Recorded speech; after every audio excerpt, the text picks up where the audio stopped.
Ladies and gentlemen, welcome to another episode of Double Take with John and Alex Safey. I'm Alex, here with my brother John. John, what's up? What's going on? So, this is a little bit unusual. We don't usually start shows this way. Usually you hear the music, and then maybe you guys skip through the music, whatever, and then we get into a little preview. But something happened after we recorded our episode yesterday, and today there was a Woj Bomb.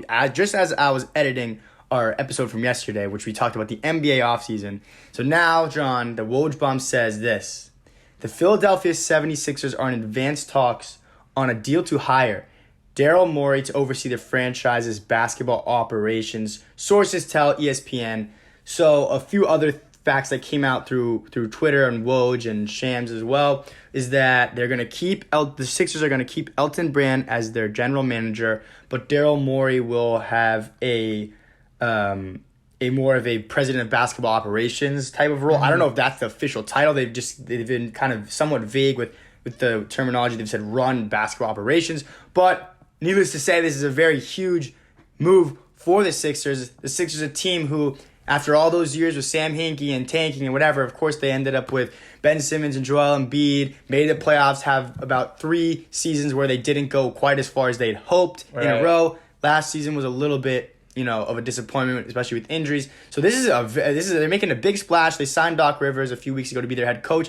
Now they have the former Houston Rockets general manager, Daryl Morey, a guy who a lot of people see as one of the best, if not the best, general manager in the league. So, John, what do you make of this signing? What's to come? Yeah, the first thing I think this is really exciting because the Sixers are a team that everyone's looked at that has so much potential with young, athletic stars. And the one thing that we haven't seen is around these young pieces is the good personnel role players around them that fits. The team hasn't fit, and the coaching hasn't been the right fit either. So to see Daryl Morey come in, and the first thing I think about is Ben Simmons, and I know that there's been a lot of Embiid versus Simmons type of thing, and like who's the real star. I think everyone pretty much agrees that they're gonna build around Ben Simmons. Right now. I wouldn't. Well, whatever. I For today's NBA, that. I think we might NBA, both agree that. Well, okay, so I'll make the argument. Yeah, make the argument. Give me the argument. Why should they build around Ben Simmons as opposed to Joel Embiid? Simmons, his game is just more three-dimensional. Like Embiid, we know down the post dominates. No, except for 3-pointers. Simmons can do everything except for shoot, and this is something that he's only 24 years old. I hope he starts acquiring a shot. And if you look at when Harden was traded to the Rockets, okay, he was 24 years old. It was 2012, 2013. That was that season. Okay, 24 years old, the same age as Ben Simmons. Since then, he was an all-star 8 straight seasons, all right, with Morey building teams around him. He had 3 scoring champs. He nearly made it to the finals. Of course, he won that MVP. He had a few years where he was, I think, 3 seasons. Where and when you look back, he probably should have maybe one extra. You can argue. I think Steph deserved his and Giannis deserved his, but you could argue that. And that maybe Harden should have won an extra one. But I look at that, and I look at Ben Simmons, a guy who's got untapped potential, and he's been awesome already in his 3 seasons that he's been in the league. Yeah, of course. And 24 years old, so same age as Harden was when he came to the Rockets. Now Morey is going to build this team around him, and now it's so many questions. Do we think they're going to go small ball again? What do we think he's going to do? And I think Morey's a guy that sees the game in such a different way. He's very always creative. looking towards the future. He's very innovative, and just the way he analyzed, you call it Morey ball, right? It's the way we've seen money ball with the Oakland A's in baseball. Statistics. Just analytics and bringing in guys like Shane Battier, where people didn't understand why they would do that because he seemed like a regular traded role Rudy player. Gay, who was they had drafted Rudy Gay. Yes, and it's why are you trading this young guy stud? Rudy Gay at that time had all-star potential. For Shane Battier, who everyone you knew what he was. For a glorified role player. And the reason was, this 3-and-D era and Shane Battier doing all the intangible stuff and drawing charges and just being a good teammate and whatnot. But obviously it's the advanced statistics defensively as well as his ability to make 3-point shots. So I'm just excited to see him build this team around the nucleus of Ben Simmons, who maybe we see him go with a style similar to what the Bucks have done with 4 around Giannis, and I'm just really excited to see him unlock something with all the talent that the Sixers have. And I'm not to say they're going to trade Embiid or whatever. I know people might want to throw that out there. Oh, Embiid for Harden. Yeah, that's what a lot of people I've kind of seen. But as like we'll as a see. joke. I think it's really exciting. It's like, all right, they signed Daryl Morey. Now he's gonna try to get Harden on this team. I would not want to see that, just personally, to be honest, because I don't. We saw what Morey did with Harden, and like maybe we could see him do different things with different pieces around Harden. Yeah. But we kind of already saw what there was to see there. For him to try and run it back, I mean, I don't think that'll Simmons happen. and Harden fit together. Yeah, I don't necessarily think so because I think both of those guys both of those guys are at their best, and their teams will be at their best when they have the ball in their hands, which is why I kind of have argued in the past for trading Joel Embiid, letting just Ben Simmons shine off-ball stuff. and letting Ben Simmons essentially do what Giannis is doing in Milwaukee, because I think they have similar skill sets between their size, athleticism, and ability to pass and finish in the paint. This is definitely a huge deal, and it will be very interesting to see a team where just about everyone has a strong opinion on what the Sixers should do as far as constructing their team. Yeah, I mean we've been like I feel like roasting them for years. Yeah, and now you have a guy who like people very much trust everything he does, everything he says. I mean, of course, it didn't end up super well in Houston. They did have that year where you make an argument, okay, Chris Paul's hamstring doesn't get injured, and maybe they do win the championship against an all-time team. They would have been Warriors. champions that year. So that would have been an incredible feat for them. So I guess more than anything, I'm super interested to see where he takes it. And you talk about those the role players around them, around Ben and Joel, and Tobias Harris and Al Horford have huge contracts. Let's see him pull something off. It'll be interesting to see what can Daryl Morey do. I would be shocked if he was able to trade Al Horford, because we're gonna actually talk about that later in this episode about that contract and the ability to. I trade wouldn't him. be fully shocked. Because listen, I don't think there's a market for Al Horford at that price. Price. We're gonna talk about this later in the show, so we won't spoil any of that. But I wouldn't be surprised if a guy like Morey is able to pull it off. Mm-hmm. If anyone's gonna be able to, I think he will be able to do it. So they got what they need now, and I think it's really exciting to see just someone in a really important position with all that potential and talent. We'll see what they do. Yes, like you said, Alex, some of their contracts are not the best. Mm-hmm. And one more thing to note before we wrap up with this section is this is a part of one of the tweets that Woj tweeted just now. Was he says that Doc Rivers and Daryl Morey have a strong relationship and history together. Now, I honestly can't remember why that might be true. I don't know what... Doc was in Orlando. Maybe he was Morey there. I don't know. I have no Maybe idea. we should go look and figure out why they have a relationship. But it could be from anything else. They might just know each other. Yeah, they know each other. But that's also interesting because Daryl Morey, you think of him and you think the style of basketball and the brand of basketball is like I said, looking to the future. And so there's the emphasis on the three ball and getting to the free throw line with these Rockets teams.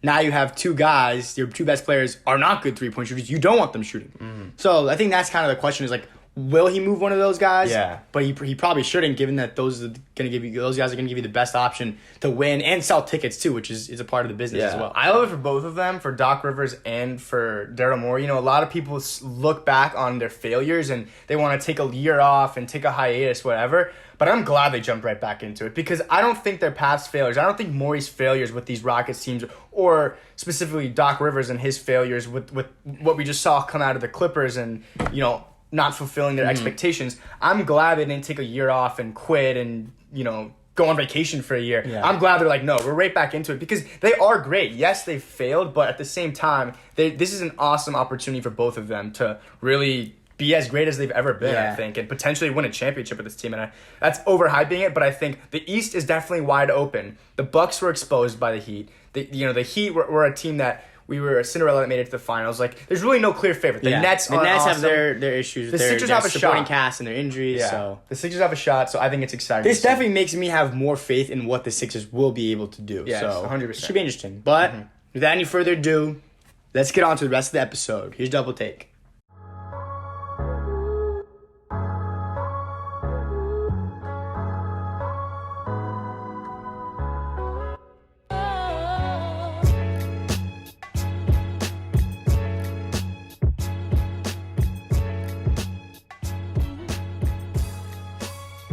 Ladies and gentlemen, welcome back to Double Take with the Safety Bros. This is our first official NBA Offseason episode. I'm Alex Safey, here with my brother John, not Jonathan, Johnny boy, Johanna Safey. John, so before we get started with what we have planned today, which is going to be basically talking about everything NBA offseason, we got the NBA schedule, which is unusual, of course, because of the shift that we had in the restart last season. And then we're going to talk about the NBA draft for a little bit.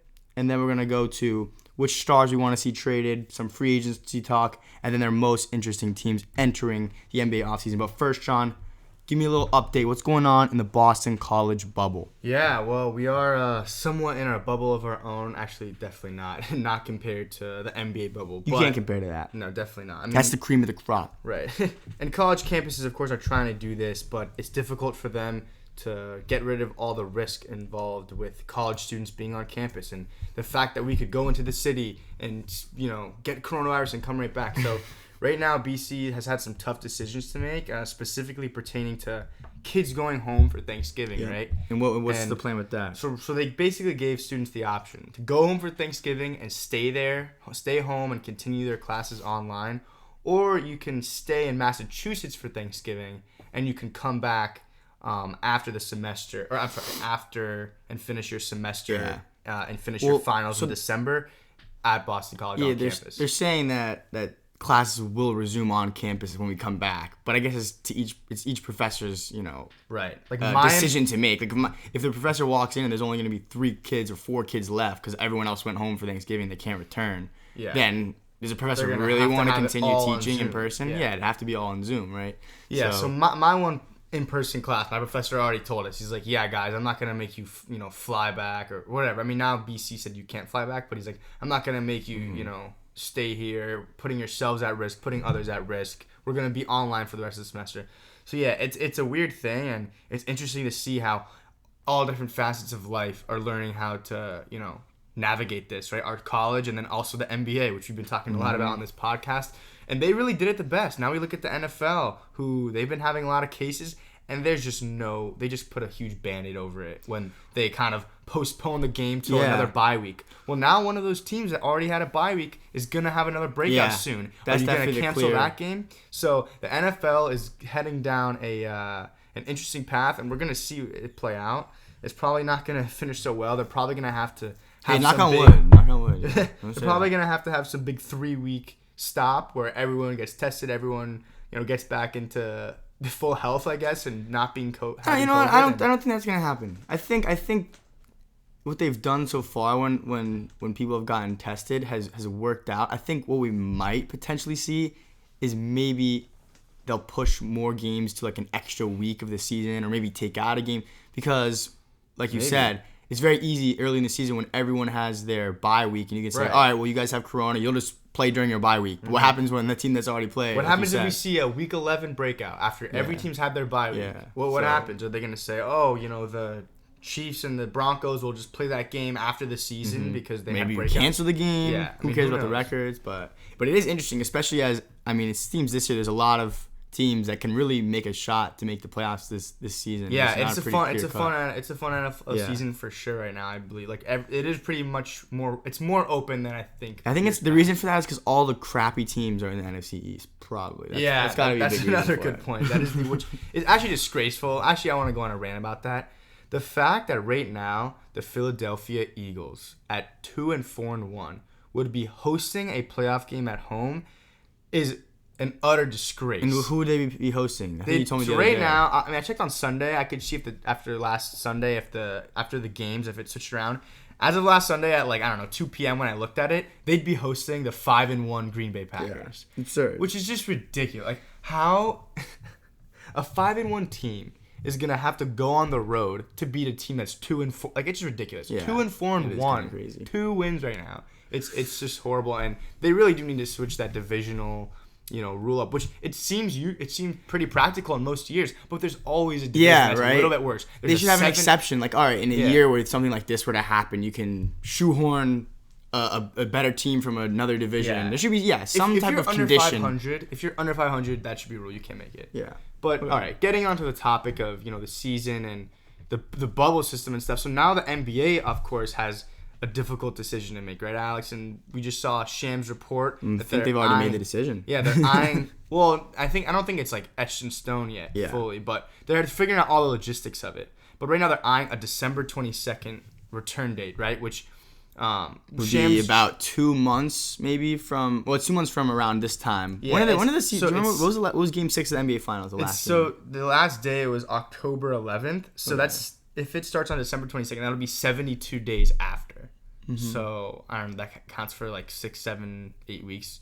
So 72 days after. So of course, Alex, these players, I heard Jared Dudley on the Bill Simmons podcast, Boston College alum and NBA champion now. Yep. Jared Dudley said, he was feeling like the February to March range because he's like, the league wants to get the fans back, but now the fact that the fans, they probably can't get them back even if it's that late. They're just saying, listen, let's send it on this season right now. Let's start it now so that by the 2022 season, things will be back to normal and we can get back on our normal October to June schedule, right? And I think the reason that they would want to do that is because let's say they do push it off to February or even March to start the season again, and then you're still not able to get fans in. It's like, all right, well, now we just wasted time. Now we're putting the following season, the 2021 to 2022 season, we're pushing it back. And that's our whole schedule's getting thrown off. And something that I think Adam Silver said before one of the NBA Finals games was basically that one thing they learned by doing this bubble was that we don't want to be playing basketball all the way through the summer. Because I knew initially people were saying, well, wouldn't you rather be competing against baseball more than football? But now we kind of got football competition on the very end and the front end of football. So I think they want to stick to their normal October to June season rather than going maybe December to August or October, as other people had been saying. Potentially that could be an option, Yeah, and I'm sure the numbers are available, but I would love to see like some of those nights where we had like Game 5 of the NBA Finals, or Game 4, maybe Game 4 I think was on a Sunday night. Or Game 6 was actually on a Sunday. Game 6 of the NBA Finals on a Sunday night, which ended up being a blowout, so that those numbers won't be great. But the ratings for a Sunday night NBA Finals game, which I think Game 3 of the series also was on a Sunday night. Yes, it was. The Heat won Jimmy's epic performance. 40-point triple-double. Have to shout that out, of course. So there was that. That was a Sunday night versus like Sunday Night Football, which that weekend could have been like I think it was like the Eagles Seahawks or something. Eagles versus the 49ers. So like I don't know if it was that one, but that was one Sunday Night Football game. So like I would love to see. Well, it didn't really matter. I think really horrible NFL Sunday Night Football game versus the NBA Finals. Well, people learned. Is NFL still higher? Yeah, they are still higher. So then that's the point. And that's why Adam Silver said it. So right. So they never want to go. But, going back to the whole bubble thing, Alex, we even saw Jared Dudley on the BS pod. He said, the Lakers, and he said him and LeBron, the Lakers, they walk off the plane and they felt like they were just escaped Shawshank prison, So it's like, do these players really want to go back into a bubble? Like, yeah, I do not think they're doing a bubble. I don't think they can do it, but this is the thing. The players won't be happy about it. We heard Rondo was on First Take. He said, the worst thing was the food, and and Dudley talked about that too, how it got better. Actually, I need to shout that out. Jared Dudley was one of the best Bill Simmons podcasts I've ever listened to. It was super interesting. Get a lot of insight on what the bubble was like, playing with LeBron James. He's a smart guy. He wants to be in a front office or a head coach. The thing that's funny about that is like you see him on the bench, and you see those guys, and you don't see them as like that much of a part of the team. Yeah. But the way he very much is. I mean, he very much is. Yeah, that was my role. I had to motivate AD to like. He's talking about how like he's like basically like Yoda for Anthony Davis. I was like, all right, don't overhype yourself, but like. No, it's not. I mean, it's maybe similar to Udonis Haslam role for the Miami Heat. Of course, it's a very different one. I don't really want to compare him to Jared Dudley, but I mean, every team does need those vets on the bench and the people hyping him up, waving the towels, things like that. Things that we did, John, in our senior year of high school varsity basketball. Of course, yeah. It's a fun time. But anyway, speaking of the Lakers and on podcast, Danny Green recently. This report was reported yesterday. It wasn't reported, but I got the alert on my phone because I actually didn't listen to this podcast. But the Ringer NBA show, Danny Green said, if we start in December, I think most guys are like, I'm not gonna be there.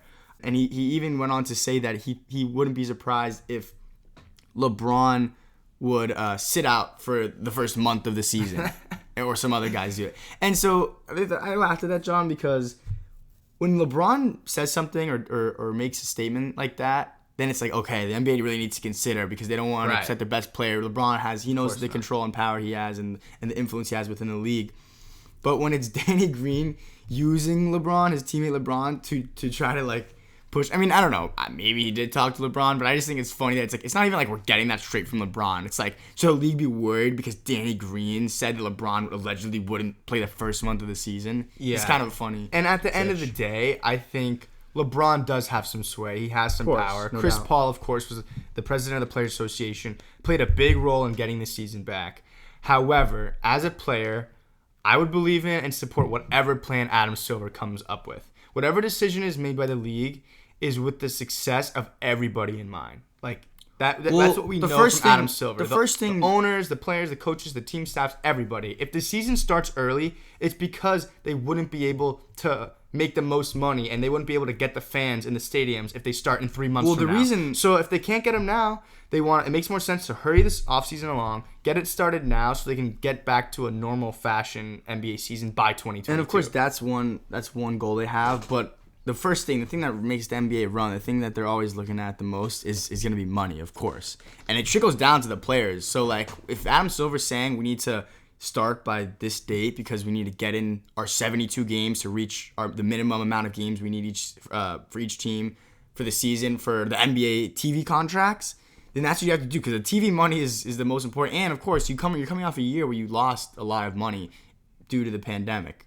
Right. So they're going to try to do anything to cut their losses, and of course that's what Adam Silver's going to do. So when I saw that date, and I was like, "Oh, that's really soon." As a fan, I'm happy. Of course, don't have to wait as long as I did previously or in a normal year to watch NBA basketball again. Yeah. But like me thinking like, "Oh, why would they do this?" As far as like knowing the players would probably want more rest time, it's like definitely has to do with the money. Oh, 100% the money. And that's what's like, so right now, one date we already do have. The NBA draft, November 18th. Okay, so that's in 1, 2, 3. It's 3 weeks away from now. But then we're going to have 1, 2, 3, 4 weeks and 6 days after that. So 5 weeks after that draft will be the NBA. They're going to have to do all of free agency, to do, hopefully some training camps because we don't want to see what happens in the NFL where these guys weren't ready to put their bodies into, regular season play. And we've seen so many injuries in the NFL, of course. So we don't want to see that happen in the NBA. So is 5 weeks really enough to go from draft, see all our trades, offseason stuff, training camp, at least for hopefully a week or 2 weeks maybe. There probably won't be any preseason, I guess. And then December 22nd, boom, we're going to have that first game back or whatever. A lot of people are saying if Christmas is the return date. Now we're going to have Lakers, Clippers, and Warriors, Bucks. That'd be a great day to start. Yeah, so... See, and I would be, but I don't want them to rush it. That MLK Day would be a potential start date also. Right, and here we are. It's a whole month earlier. Yeah, it's a whole month earlier now. So I don't want them to rush it. But listen, enough talking about logistics. I'm sure they're gonna go with the best plan. We trust Adam Silver, CEO of the NBA. He hasn't led the NBA straight. Yes, he hasn't done anything. He's just coming off. He's coming off a very hot streak. Yeah, he's very hot with the whole bubble plan. So he's done a great job. All right, but Alex, let's get into some basketball talk. So we got the NBA draft coming up. Like I said, November 18th. That's only about 3 weeks away. What's the story with this year's draft, Alex? So as far as the picks, the order is the Timberwolves, the Golden State Warriors, Charlotte Hornets, Chicago Bulls, and then Cleveland Cavaliers for the top 5. The most interesting thing there, of course, is the one staring us in the face, the team that doesn't seem to fit in with those other teams. The Golden State Warriors, a team that has a former back-to-back MVP, one of the best shooters in the world as his sidekick, and of course Draymond Green, championship DNA. And they had a season where they were all injured and they basically sat out the whole season and they were able to tank, get a number 2 pick. And so that what they do with that pick is going to be very interesting. And a lot of people are expecting them to trade it just because any guy they draft is, let's say he's 18, 19, maybe 20. And that doesn't really necessarily fit the timeline of their team who's like, we want to win now. And some of these guys, you probably have to wait a few years. Yeah. However, I do think that when you can plug in a guy into that championship organization, and when you have, Steph, Clay, these guys around you that are gonna, of course, make you better. I think it could be it's a good potential for one of these guys to be able to have a very good start to their NBA career. And the guy I'm looking at with them is James Wiseman. Everyone's kind of thinking that Anthony Edwards will probably go number 1. And that's the other thing about this draft. There's no Zion. There's no Anthony Davis. There's no number 1 guy there's not even a Luka, which Luka, of course, he ends up being the best player in that draft. He easily would have been number 1 in this draft. But he went number 3 that year. So it was like, there's no guy where you're like, wow, they're going to be a certified stud. Anthony Edwards, Jay Billis said this on ESPN during the draft lottery. He said, the only questions about his game are his efficiency, decision-making, shot selection, and his defense. Oh, so all of his games. So that's the guy the guy who's probably going to go number 1 in the draft. Right. I mean, we could even see Minnesota trade it. Who knows? Maybe they would want to trade back. So I think the Warriors, could they trade it? Yes, it'd be interesting to see them trade it. But I actually would kind of like to see them go for James Wiseman, who's a big man. I think he's not super skilled or anything, but he's kind of the perfect guy you could fit in their offense. And his best case scenario would be the perfect guy you'd want on this team. Of course, he's much younger, like I said, but and just the fact that he's a center and he fits in. Golden State, that's kind of the thing about them. Can he shoot at all though? I don't think he has a great jumper, but of course, I mean, today's NBA, everyone's improving. Yeah, he's going to have to develop that. If you're a center, that's my thing. I'm wary of drafting big men early. He's kind of a high motor, like a rim runner. I guess people have questioned his motor at times, but I think I went back and saw draft takes on Bam. They were questioning Bam's motor. So, I don't know. I think you get into the NBA, you get into the Golden State Warriors locker room, it's going to be hard to have a questionable motor. Yeah, so for sure, that's going to be... But really quick. He fits really with their team as far as the positions. Right. He's a center, you plug him in right with all your other guys, and everything will work. Yeah, and Wiggins, I guess, hopefully, if he sticks at 3 spots, so then that would be their starting 5. So, I agree there. I think it's a great environment for a young guy to, be brought up in. And people have been talking about that with Wiggins. Maybe Wiggins just hasn't had the right team around. I mean, he played with Jimmy Butler, so if Butler couldn't motivate him, I don't know what will, but because those have been the questions with Andrew Wiggins. And similarly with some of these guys in this draft. So I do think if you're plugged in and you see Draymond Green busting his butt in practice and you see Steph and Clay working hard. They're gonna yell at you. Yeah, these guys have won 3 championships. They're going to be on your case. So like that's a rookie that'll be and it's all that'll be, coming up in a really good environment. It's also a really good opportunity for the Warriors. I know a lot of people are saying, "Oh, they don't want to be playing with a 19-year-old, 20-year-old kid right now." Well, the truth is, it's a really good opportunity for them to, draft their successor. How often do we see teams have David Robinson, I was about to say Duncan Robinson, have a David Robinson and be able to draft a Tim Duncan for him to pass the torch off to, or a Tim Duncan to pass the torch off to Kawhi Leonard, which obviously that didn't work out. But that is ideal because then you don't have to go through a period when Steph and Clay retire or they're not good anymore. They retire and now you're bad for 3 seasons before you draft. You get a number 1 pick and you can draft the next, whoever, Giannis, Kevin Durant, whoever you draft. So I think it's a good opportunity for them. I think if they like, a guy like Anthony Edwards or James Wiseman or whoever they get at that position, I think go for it, honestly. And, if you get a good enticing trade, if Bradley Beal's on the table, That's not happening. If Buddy Hield, I don't know who fits with this team specifically. Well, that's but if there's a good opportunity for them to get trade, like they're not going to trade for Giannis, of course, but if there's a good opportunity, then I think you also go for it. So they kind of have to see what options they have. And I think that's the interesting thing about this. As I mentioned, there's no Davis, there's no Zion. The guy who they get, like it's in this year, like he has way less trade value than, for example, let's look at the number 2 pick last year. John Morant was the rookie of the year. Oh yeah. If they could have drafted John Morant and be able to trade him for a veteran or maybe someone who's trying to get out off their team, maybe a young star get off their team. For that, but they're not going to be able to make that trade because once again, this draft, no one views any of these top guys as a sure thing. And when they're trying to get, no team would sacrifice that for someone who's not even a sure thing. So I think what the best case scenario of someone that they can get is like a very high end role player, and that's why I kind of think if they're able to get Wiseman specifically, he will be a high-end role player on their team. So I think he's probably worth it to keep. I wouldn't want to keep Edwards or LaMelo Ball or Denny, whatever his name is, or any of these other guys, just because it doesn't really fit with their team. And those guys, you'd probably want them to be able to have more touches and develop, where whoever's on this team, they're not going to get touches early on. Wiseman will be able to just be a defensive guy and a rim runner on the Warriors, and that'll fit. Yeah. Perfectly. All right. So some other things to know with this draft: Celtics with 3 first-round picks. I think that's so funny. Like it matters because they really do need to. They probably had 3 last year, right? They had. I think they did. They took Langford, Edwards. No, Edwards was in the first round. Oh really? They probably had 2 or 3 first. Yeah. So I think it's funny though. 3 first rounders. They definitely need to revamp their depth past Jaylen Brown, Jason Tatum, Marcus Smart, and Kemba Walker. Yeah. You know, but behind those 4 guys, it's like, all right, Brad Wanamaker. All right, you know, what was the other guy that would play? Semi Ojeleye. Yeah. And I think Hayward obviously. That's actually a good segue to some trades because I think they're a team who, if they're gonna try to trade someone away to deepen their bench, it'd have to be Gordon Hayward, right? He's been in some trade talks, and he's also a guy who has an expiring deal. If you can some teams would want that. And if you compare with some of these picks, I do know that's one thing I didn't mention about this NBA draft is while no one is really pumped about the top 5 picks per se,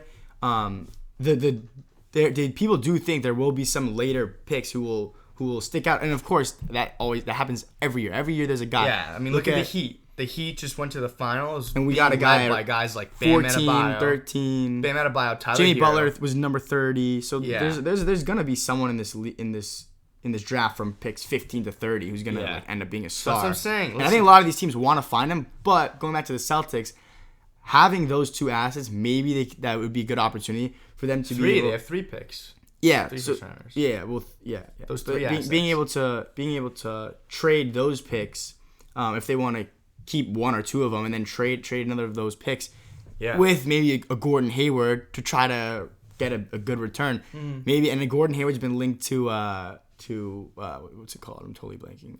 Indiana.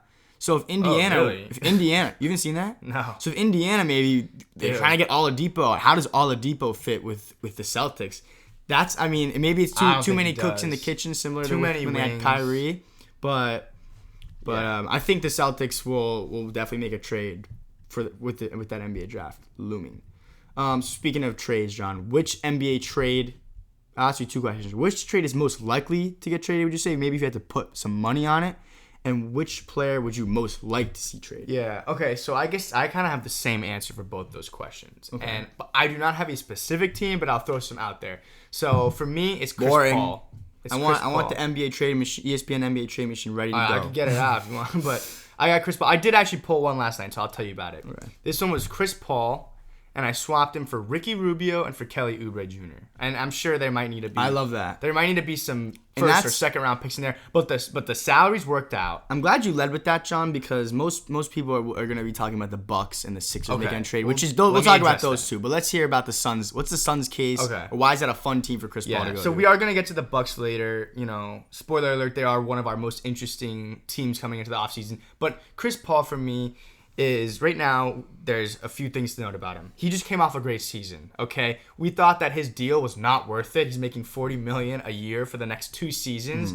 At age now he's like going to be 35, 36, 37, whatever. Well, he's a guy who's overpaid but still valuable, right? Of course. But this past season, he proved he led a team in the Western Conference, Oklahoma City Thunder, who like no one really thought, at least I didn't think they'd make it, to a number 5 seed. And they were really 1 possession away from beating James Harden, Russell Westbrook. And then getting the opportunity to be probably swept or a gentleman's sweep against the champions. They would have lost to the champion. They were one possession away from losing to the champion. Yeah. So when you look at it like that, successful season. And if you look at that team, good role players, good role guys. A lot of young players too. They all did their thing. But Chris Paul, of course, is the leader of that team, no doubt. He's the point guard of that team. So now we're looking at that contract and you're saying, all right, 2021 season, 2022 season, like I could stomach that if I'm the Phoenix Suns, if I just went 8-0 in the bubble and my young team showed a lot of promise, but they wanted to get to the next step. And you're looking at the teams above you, and all those teams are still, we'll talk about how deep the West is. Yeah. I think we already did last episode. The West is very deep. You really got to make moves to solidify your spot. So now, you got CP3, you got 2 years of him in the backcourt with a guy like Devin Booker. Instead of having Ricky Rubio there, of course, Ricky Rubio is a great point guard. Yeah, and he actually did help them a lot this season. He's no CP3, so CP3 in there, I think would be awesome. I think the Thunder, they pretty much know this was it for that team. That's why they didn't bring Billy Donovan back. That's kind of their ceiling. Yeah. Yeah, they didn't bring Billy Donovan back. They're not trying to run it back. Gallinari's probably gonna leave. And he wants to win. They should probably start. I don't want to say tanking, but you want to be competitive in some games, but trying to rebuild right now, and rebuild through really draft. You got Lou Dort, absolute stud, goat. So I think that's what I want to see. I want to see CP3 on a contender. He's just too good to watch the end of his prime this way. And you know what? He is partly to blame for that, for signing this huge untradeable contract. You always do that, man. Just shut up. He's signing with the Rockets, bro, okay? Okay, and listen, now he should have known in the last 2 years of his deal, he wasn't going to be guess what? able to play for a contender if he got In traded. 2022, he's going to sign with the Lakers, and LeBron and Davis will give him another ring. So, Okay. Or not another, his first ring. All right, Alex, what about you? Is there a specific trade you got that you want to see? So I think most likely player that you want to see traded? Kind of the list that I was looking at most likely is Embiid. I just wrote this down. Embiid, Chris Paul, Harden potentially, Brad Beal, Drew Holiday, Buddy Hield, Victor Oladipo. Out of those guys, those kind of star players, because there won't be a ton of star movement, but those are kind of guys who have been in question. I think Victor Oladipo, surprisingly actually, just because he has said he wants out. Right. He has been linked to the Miami Heat. Apparently, it was reported that his interest in the Miami Heat was actually higher than the Miami Heat's interest in him, which makes sense. They just actually beat him in the playoffs and went to the finals.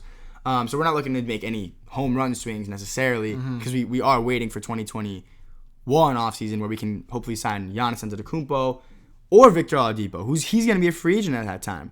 So the thing with Oladipo is any team who trades for him has the potential of him being that Kawhi Leonard NBA rental for a year, which teams might be discouraged from doing that, from trading for him, knowing that, hey, maybe he wants to go to Miami if Miami's the one trading for him themselves. Another thing is he was injured, and I think it's difficult. We really haven't seen him come back and be great the way he was like in that Cleveland series in 2018 of the playoffs against LeBron, where he led that Indiana team to lose in a game 7 to LeBron James. So that was impressive. Well, I think I could see it being like a team like maybe trying to trade for him to push them over the hump maybe and take that chance. Just like we saw the Raptors do. Like, you know what, we've been in the same position for this long. Let's just push ourselves over the hump. Yeah, and the Nets are interesting because Kyrie and KD, you kind of do want a third guy who is more defensive minded, which I think he'd be a nice wing to put there. We can get into the Nets later, but they also have issues because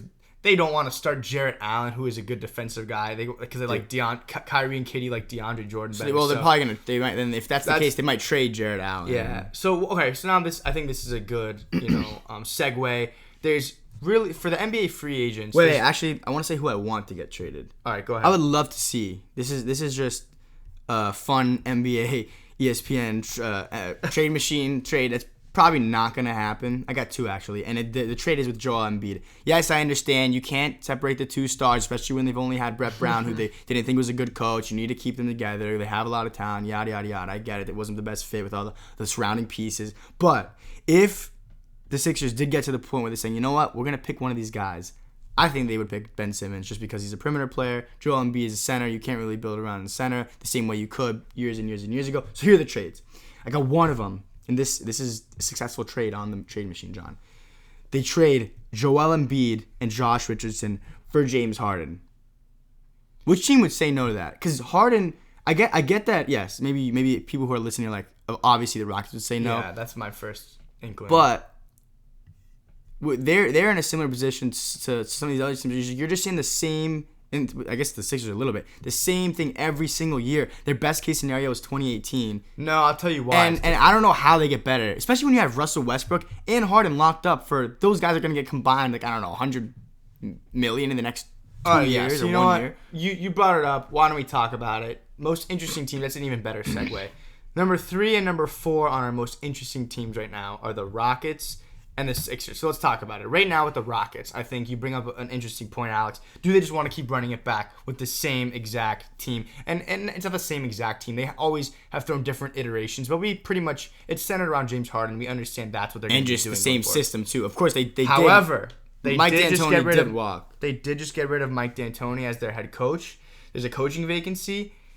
If they can get a guy like Jeff Van Gundy, who hasn't coached in years, that would be really exciting. He's one of my favorite commentators, I think, and the way he reacts to certain things is just always hilarious. Like, well, he's super smart. He knows the game very well. Very smart, knows the game well. So I'd be curious to see what he wants to do with that team. Does he say, all right, small ball's out of here. Daryl Morey stepped down as your GM. Mike D'Antoni's out as your coach. I'm here now. We're going to do some more conventional style basketball. We're going to have a center. And we're not going to get a Carlos Boozer type of guy as a power forward. We're not going to go big again.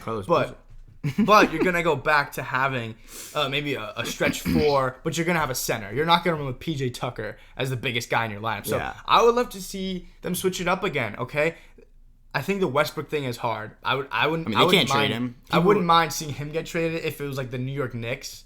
If the Knicks the thing is, they can't really get anything back from the Knicks. Maybe it has to be like a three-way trade. The Knicks have 2 first-rounders this year. And they also have a few other. Yeah, I couldn't even tell you. RJ Barrett. Maybe it's like you add a third team in there, and Westbrook goes to the Knicks. The third team gives the Rockets maybe a solid player, and then maybe the Knicks move their picks to that third team or something. I don't know what could happen. Listen, and that's another thing of the whole trade thing, the whole trade season is that every year there's always a trade that like catches us off guard. Like we all thought Paul George would get traded, then he goes to Oklahoma City Thunder. We all thought Kawhi would get traded, and then Kawhi went to the Raptors. So I know there's going to be teams out there, or even Kyrie to the Celtics. Yeah, and I know a lot of teams are trying to save their cap now and wait for the 2022 offseason, and no one really has any cap room this offseason other than like really bad teams. There's a few teams like the Atlanta Hawks, like the New York Knicks, the Miami Heat are the one good team I think that does have cap room. But I think it'll be interesting to see. Maybe last second we'll see someone be a team that we'll see a guy like Westbrook get traded to. Like, who knows? However, so I think the Rockets are very interesting. Alex, you want to talk about the Sixers a bit? Yeah, so coming off that last season, of course, which was kind of a shit show, to say the least. Excuse my language. But it's a shit show, and I think it comes down to the way that they had constructed their team. Elton Brand kind of was going for, similar to like how Daryl Morey is always making moves for the next guy, and whether or not you think he made that trade for Westbrook, it was kind of like, we just need to keep trying to get better and trying to move to get a star. He signed Al Horford, who, even though he didn't really fit with the team, I think now what we're going to have to see from them is Horford's going to be on the bench behind Embiid.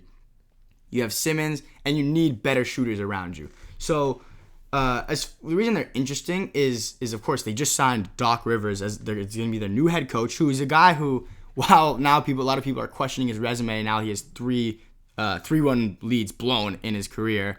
He is a guy who has seen some playoff success in some years, and I think he's already a better coach than Brett Brown when you add him to the Sixers, and a guy that maybe, I think Ben Simmons has said this. I've heard on another podcast that someone, I think it was Jackie McMullen, was talking about Ben Simmons, how Ben Simmons would like openly say like, I wish I had like a fire inside me, essentially, but I kind of need someone to like yell at me and like get me pumped up and like say, Ben, like, you can be better. So I think Doc Rivers is a great guy for that. Doc Rivers can be yelling at I'd say Simmons and lighting a fire under Simmons. Better than Brett Brown. Brett Brown wasn't really that guy. It wasn't the motivator. Of course, Doc Rivers, that's one of his best things. He's a player's coach. I think Greg Popovich is probably best suited for that, which would be so awesome to see him with. That's never happened. With Simmons and I mean, listen, there was talk about him leaving the Spurs and going to coach the Nets it's all talk. But so I guess I do think Doc Rivers, with a team like this where you have these big personalities or these a lot of stars, kind of, he'll be able to manage those guys or better than Brett Brown at least. And then it is interesting to see what will they do. Josh Richardson is a guy who they've looked to who has been rumored for them to trade, which I think would be good, because while his role is a 3-and-D guy, you'd want someone who's even better as a shooter than him. Surprisingly, John, his best 3-point shooting season was his rookie season, when he shot 44% from behind the arc. And now last year he was probably closer to like 35, which is like league average now. So you want some more knockdown guys to surround with Simmons and Embiid, and hopefully maybe Doc is able to unlock them with a new system that he's able to implement. And of course, I do think a big thing is going to be moving Al Horford to the bench will help them a lot too. Yeah. Because Al Horford in a reduced role, that was not his right role. He's still a good NBA player. I actually think that's the guy that they need to trade. That's the second guy. Well, guess what? He's got an untradeable contract. He does as well, but I think he's still a player similar to Chris Paul, and like, actually some teams might want to stomach that contract because of what he brings to the table. I think although it's a horrible contract, Al Horford as a stretch 4, stretch 5 in this NBA that can protect the rim that's something that not a lot of guys do. John, the problem is his stock is so low because what people just saw him do was him in like the worst basketball scenario that he could have been in, which made him look like not a very good player. Even though we do know, I'm sure he can still play in the right system. Yes. I actually don't think that there's any teams that believe because of how big his contract is, John. Right, He's owed like $42 million over the next 2 years. There's still listen again. It's just said 2 years, so it's not like a wait. I think I'm 4 wrong. years up on the deal, 3 years. I mean, maybe it's 3 or 4. 6 years payroll. Yeah, look that up. But like I was saying, I do think that there's guys like him, Serge Ibaka, 28, 27, 27, 26. Oh my goodness, he has. Oh, that was this year. So he has 3 more years of just getting paid an absurd amount of money. But still, I think you could see a team take a chance on it for what he brings to the table. Defensive stretch 5, I think is great. All right, so we just gave our number 3 and number 4 on the list. We kind of went out of order there because you brought up that trade, Alex. But let's start back at the top of the list. Number 1 most interesting team this offseason, I think, is an easy choice. There's no one else I think that even compares, and that's the Milwaukee Bucks. Anytime you have a guy that is a back-to-back MVP and a Defensive Player of the Year, which is only 3 or 4 other times, 5 other times maybe in NBA history. Anytime you have that caliber of a player and you guys underperformed, you guys didn't make it out of the second round, your offseason, you're going to be needing to do something. It's not like I don't know what they can do, though. It's not like they were missing a guy from injuries or whatnot. They need to make a deal, and they need to figure something out. If they don't get a free agent signing, which they don't have the captain for, if they don't make a trade, which who knows who's going to want to trade for some of the pieces that they have, I don't know what you do. If you run it right back, you're pretty much saying, we're going to try the same exact team that we know didn't work last season. We're going to attempt to win a championship, and when we don't win a championship... And they kept their coach, too. It's not even like they did the thing where we fired our coach, we can run it back because we have a new system going. And when you don't win a championship, then you're basically saying Giannis is going to leave us. So if they want to keep Giannis, if they want to keep a generational talent, a top 10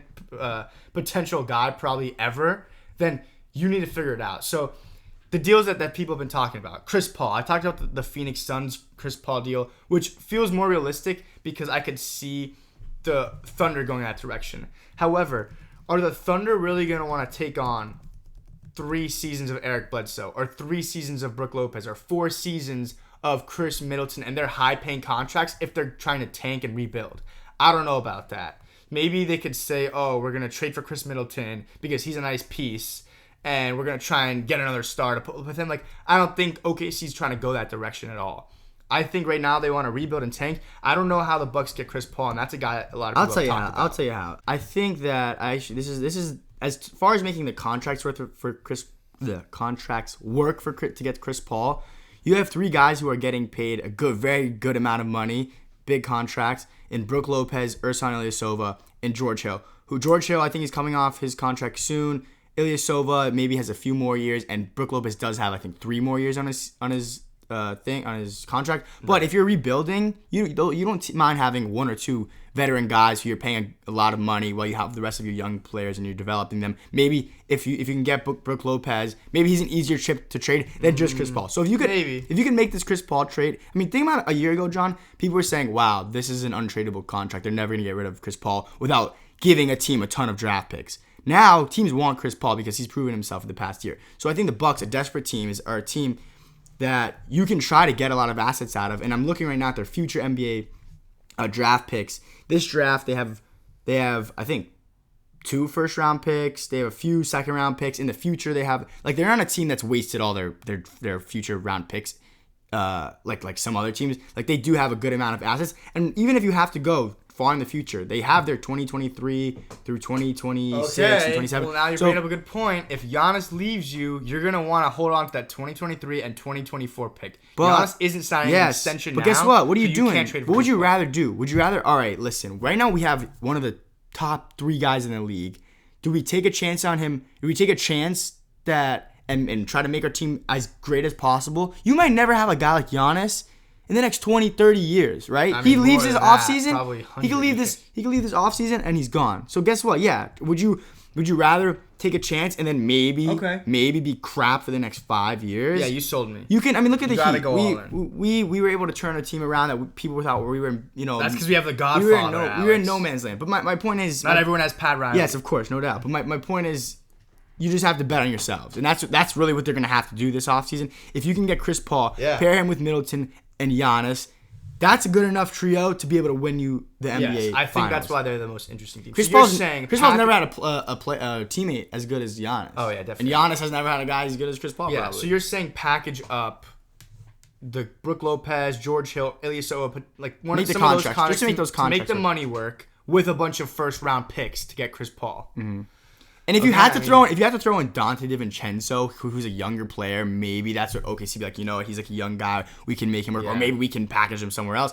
Maybe I would throw it. Like you have to take the chance. You have to pull the trigger. Oh, you sold me. I would like to see that. Yeah. And that's I actually don't want to see that because then that lessens the chance that the Heat will get Giannis in 2022 or 2020. Yeah, what season is he coming? Can you imagine 2021? Can you imagine if they made that trade though and they didn't win and Giannis left and then you have Chris Paul? You and, just like, gave up your whole future. But you know what it is? It's what the Cavs. It's kind of what the Cavs had to do the last year of LeBron. They were trying to do everything to make sure he could stay when they made all those trades and they were mortgaging their future and all this stuff just to keep LeBron. Which Well, they didn't you fully still have to. You probably those are the risks you have to take. But they didn't even fully. And look do at that. them now. I mean, there's kind of screwed for Cavs the foreseeable didn't- future. Well, were you talking about in 2014? No, I'm talking about 2018. The Cavs. Oh yes. Okay, of course. Yeah, I agree with you there.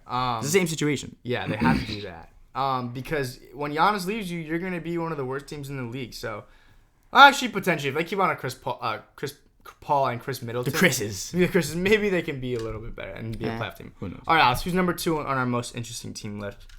So this team, I kind of gave a little bit of an outline of this team already. The Warriors. The reason I think they're so interesting, kind of as I mentioned earlier, they're a team who their roster, the main pieces on their roster has won 73 games in a season, has won a championship in a season. You're going to be able to. I think Andrew Wiggins will be able to fill that Harrison Barnes role. Yes, one of their biggest things about those 2015 and 2016 team was quote unquote strength in numbers, and this is not a very deep team. But of course, last year they didn't look deep at all when they lost their 3 best players. So when you put those guys back in the lineup, when maybe you can make Wiggins, you can make the most of his talent. You know, it hasn't worked, it hasn't panned out yet. But maybe this is the best place for him to be able to have some success.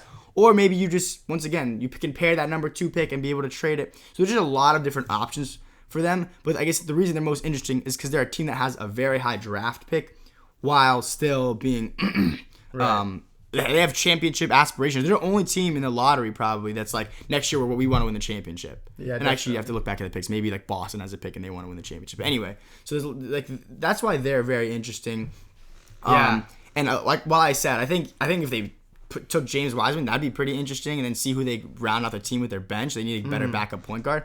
But I do think, if they made the trade, it'd be even more interesting. So we could see what happens. They're a fun team going into this offseason. This is what I'll say. Here's some veteran role players that I like right now. Joe Harris, Chris. I'm sorry, not veteran. Some of them are veterans. Some of them are young guys. Joe Harris a veteran. Yeah. But here's just a list. It's there's 10 what, 15 free guys on agents? this list. Free agents. Okay. Joe Harris, Tristan Thompson, Christian Wood, Montrezl Harrell, Reggie Jackson, Derek Jones Jr., Myers Leonard, Pat Connaughton, Danilo Gallinari, Nerlens Noel, Aaron Baines, Carmelo Anthony, Serge Ibaka, Fred VanVleet, Marc Gasol, Davis Bertans. So some of these guys might not leave. Imagine they go for Gallinari. What I'll say is this. Everyone's looking at this Warriors team and saying, well, they don't have KD, he left. But before KD in 2015 and 16, they went to the finals and they were great. They were a championship team, whatever. However, if people think that this bench is going to be able to do the same thing that those benches did 6 years later. So listen, Steph Curry, Klay Thompson, Draymond Green are all 6 years older than they were in 2015 for that 2015 season. And now we're trying to say that Kai Bowman as their backup point guard and Marquise Chris, as a, I guess, not a starter, but a backup guy. And listen, Eric Pascal, pretty good young player. But again, if we're talking about these guys, comparing to what Sean Livingston and Leandro Barbosa and Bogut and Andre Iguodala did for that team as like off the bench, and even Harrison Barnes as a starter. As the role guys, I think we're all crazy because they're going to need to revamp that bench. So all those free agents I just listed, I don't know who it is. I don't know who they go for, but they got to figure it out because this team is not going to be competitive right now. They have not even played. They haven't played together like in this way since, I guess you could say, the 2019 finals before Clay got injured in Game 6. But they were very gassed as well. Yes. I think that, John, you do make a good argument, though, because we are kind of like penciling them in at the top of the Western Conference saying, oh, that's the same team that won 73 games. And, of course, if I would be completely shocked if they didn't make the playoffs. A lot of people thought they'd make the playoffs last season, but the injuries didn't make it happen. Give them... But I do think it's a very good point. And the one, like I said, the emphasis with those teams were strength and numbers. And their bench, they're going to have to make a huge adjustment or huge changes, which... They do have the opportunity to do. Yeah, the system will be there. And before I move on, I just wanted to make this one last prediction. It's not necessarily a prediction. I just think that it's more likely. Like, could I see them being awesome and Steph and Clay are looking like they did a few years ago and they're a 1 seed in the Western Conference because the Lakers and Clippers don't really care about it? I could see that happening. However, I probably think it's more likely that they're in the 6, 7, 8 seed range. I think it's more likely than seeing them be a 1 seed. Pretty hot take. Of course, more likely. Of course, I would say they're going to end up being in between. I wouldn't say they're going to be the 1 seed or a 6 seed. I'd probably say they're going to land between 2 and 5 for sure. All right. I'd probably say the 3 seed. Alex, let's get to our last team, most interesting team, the Brooklyn Nets. I almost said New Jersey Nets. What do you got? Well, the obvious thing about them, they have Kyrie and KD, who basically didn't play last season. They just signed a new coach, Steve Nash. That'll be very fun to watch. But what are they going to do surrounding those players? They do have some young assets. They have guys that they can try to trade. Spencer Dinwiddie, Karis LeVert, and Jared Allen, who are younger guys, not on the same timeline as KD and Kyrie. And those teams, of course, they're going to have a championship expectation coming into the season anytime you have those two guys.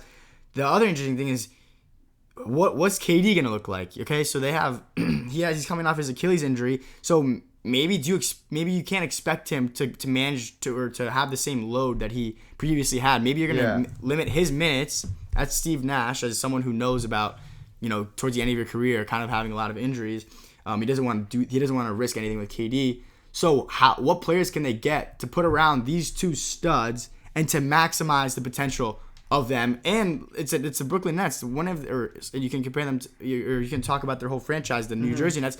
When have they been super successful? When they had Jason Kidd 20 years ago and they made the finals a few times and lost. So it's like, this is an opportunity for this team. I mean, those two guys, you could argue, are as talented as anyone they've had. Yeah, right? For sure. And I mean, let's just from going on 2K and using the Brooklyn Nets or the New Jersey Nets all-time team. It's not a team that you usually want to get. I'm waiting to see KD and Kyrie on that team because they're going to make them a lot better. But what I'll say is that anytime you have two guys like that, of course, you're an interesting team. The reason the offseason is interesting is because they kind of already have good role guys, but not necessarily ones that they want to play with. Like the way I talked about how DeAndre Jordan's their guy. They don't really want to play with Jared Allen, who they need to play him more minutes because he's better than he's DeAndre probably Jordan, like a smidge better. It'll be interesting to see if they make a trade, if they do go after a guy like Victor Oladipo or whatever it may be. I think for predictions for their season, I think we've seen Kyrie Irving be a toxic locker room guy. We've seen KD have issues with the whole Draymond Green thing, that game against the Clippers in the regular season where Draymond Green said, hey, you're going to leave us in free agency anyway. And, they said F you a few times to each other and whatever. They could get back to the finals that year. But I think it's interesting because although Kyrie was wrong in saying, I've never had a player that I've played with that could, hit the same shots that I could. And I've never played with a player that was as great as I am, which is totally wrong because he played with the greatest player of all time, LeBron James. So just shut up, Kyrie. But listen, if he truly believes that, maybe we'll see him not be that toxic locker room guy. No, the reason he thinks even more highly of himself. But it's good. He thinks high of himself, but it doesn't see himself as higher than the Jason Tatum who's on his team. Okay, he thinks he's on the same level as KD. However, I could see this being an issue for the role players.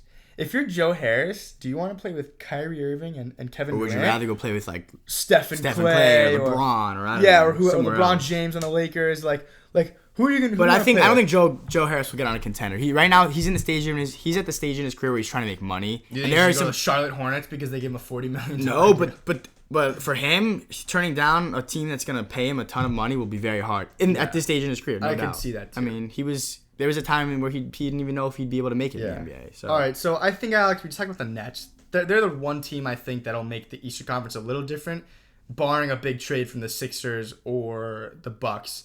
Let's talk about the West, though, because the West will look a lot different. Why don't you just go down, give me a little rundown of like the different tiers we see. And okay, then so I think at the top, of course, Lakers and Clippers, you kind of have to favor those teams. As far as pure talent, they have the two guys in the West that you'd want to pick first if you were going to start, and maybe even the third guy if people value Anthony Davis that highly. Yes, I don't. I think he's playing next to LeBron. Whatever. That's neither here nor there. So you have those two teams. I think kind of that next tier is probably. I definitely want to give the Nuggets some favor after that incredible playoff run that they had, and they're going to be a dominant regular season team as well. Especially when you're playing with that confidence. That sometimes, who knows, that can trickle into the next season. I wouldn't be surprised at all if they got the 1 seed. And then I think the Warriors are definitely right there with the Nuggets. And another team that I want to throw in there is the Dallas Mavericks. You have Luka Doncic. Oh, I'm excited for them. He had an all-time NBA season last year. In his second year, he's only getting better. Of course, the question is with Kristaps Porzingis and his health. But I do think their Mavericks are a team that I trust their system. I trust their front office. I think that next year they're, of course, going to be able to somehow improve. So they will be in that next tier. After that, I move a tier down. Then you have, of course, the teams like the Trailblazers who are going to come back and they're upset after what happened with them and they had to get the 8 seed even though they were probably much better than that. The Rockets, you still got to favor a team with James Harden on it and maybe Russell Westbrook, who during the regular season will be good enough, maybe not in the playoffs to make a deep run, but during the regular season. And then you have, the Jazz, who neither of us are super high on going into this NBA season, just because of how their season ended and we don't love the way they've surrounded they do have Donovan Mitchell and Gobert. I guess I don't really love Rudy Gobert, but do I see a scenario in which Mike Conley has a great season. Bojan Bogdanovic who comes back and Jingle Juice from his injury, and then you got Joe Jingle Juice.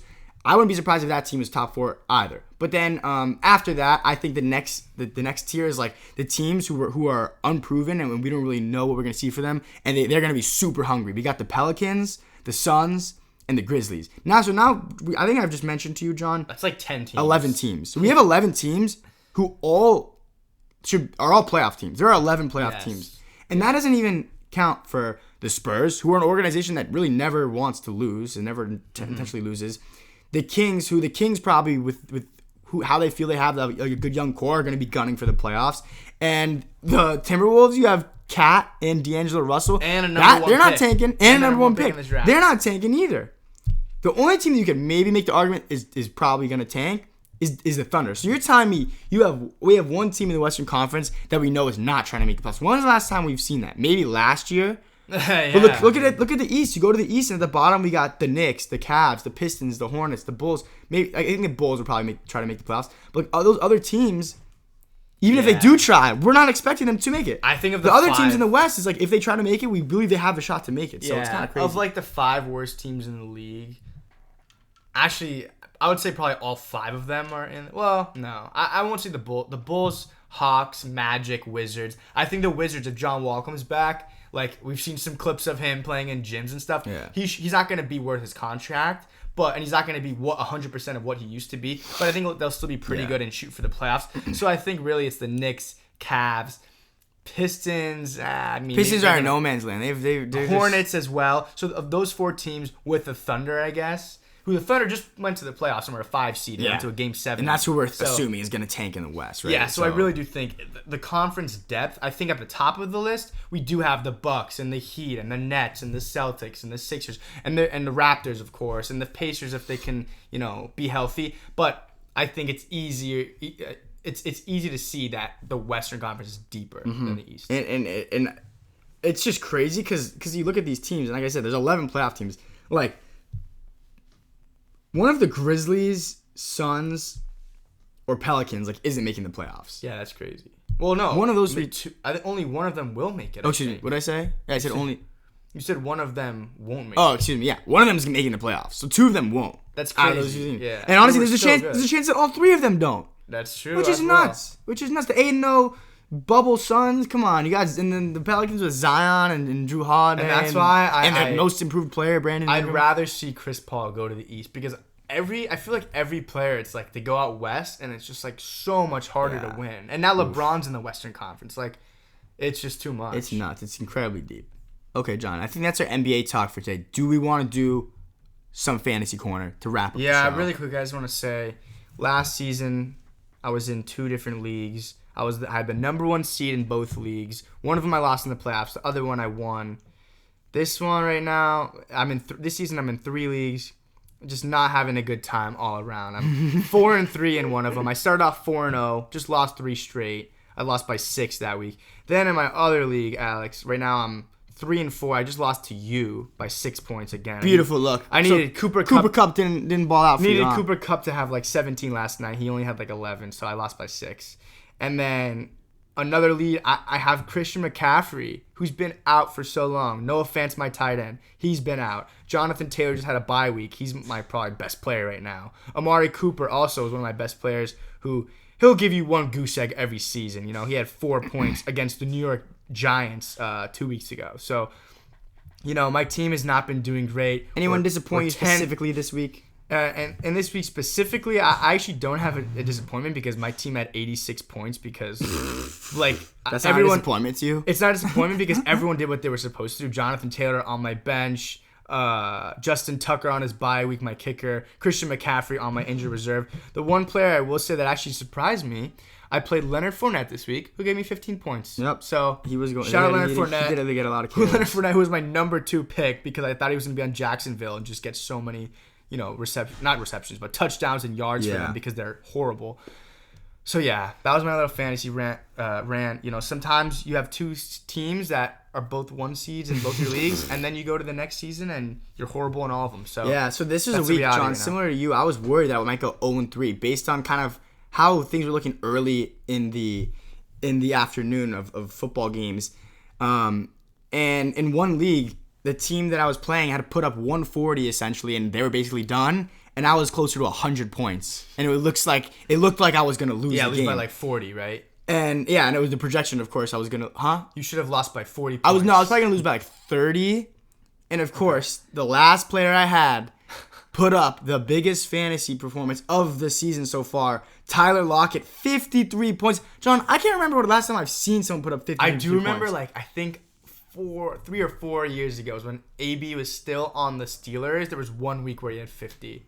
I don't know if he had like 4 touchdowns. Really? It was crazy. Brown. I thought, I think maybe Todd Gurley was in. Gurley, we saw him get 44 through 48. I think I had Gurley that year, actually. Yeah. It was 2 or 3. But the last time I can remember a 50 burger, I think was 53. He went off 3 touchdowns, 200 yards, 15 receptions. I mean, just a dream. Especially, like, I was supposed to lose that game, and then I ended up winning. That's crazy. I ended up winning the game in which Cooper Kupp didn't show up for you, so I held on to that win. So I ended up 2-1 this week. The other league, I had a lot of injuries. Dalvin Cook is on his bye week, so whatever. Next week we're gonna turn around in that league. But I was very happy to see Tyler Lockett take all the dead weight from Ezekiel Elliott, putting up 6 points, and just say, you know what, Alex, I'm taking you to the promised land. I got you, homie. In that league, I'm now 5-0 in the last 5 weeks. I started off 0-2, so I'm 5-2. Wow. Top of the league. It's good looks. So well, and also one more last thing to note: Odell Beckham Jr. torn ACL out for the season. Both of us had him on one of our fantasy teams. So. Well, now you have him on 2 of your fantasy teams, John. Do you want to talk about that? Yeah, so I'm sick of. I had Kenyon Drake on my team, and I'm just so sick of him. So Alex, after Kenyon Drake got hurt on Sunday Night Football, and we saw him crying, and he's holding his knee, and I'm like, all right, this dude's done for the season. The next morning we hear that OBJ is done for the season. Alex offered you a trade. OBJ for Kenyon Drake, and I was like, I'm going to take it because Alex's team name has to do with Odell Beckham Jr., so I just ruined Alex's team name. Well, guess what? Season's already a wash. You just gave me Kenyon Drake for free. Enjoy 3 weeks of Kenyon Drake giving you 5 points. I will. We'll see. We'll come back. Stay tuned, Fantasy Corner, when Kenyon Drake leads me to the championship. Okay. Well, it's been a good one, John. I'm glad we were able to get back. I think we haven't done an episode since probably the day after the NBA Finals. Yep. We had to mourn our Miami Heat loss. But we're back at it. We're finally back. Yeah, it took some time to get over it, but here we are. But we're back, and we'll probably be coming at you with some more off-season updates or some of our thoughts, and maybe we'll do a little more NFL than we've ever done previously. So looking forward to it. But of course, the NBA season is, I guess you could call it around the corner now that it's potentially 2 months away, John, Christmas time. But all right, it's spooky season this weekend. Everyone have a good one. Stay safe. Peace out, and go Heat.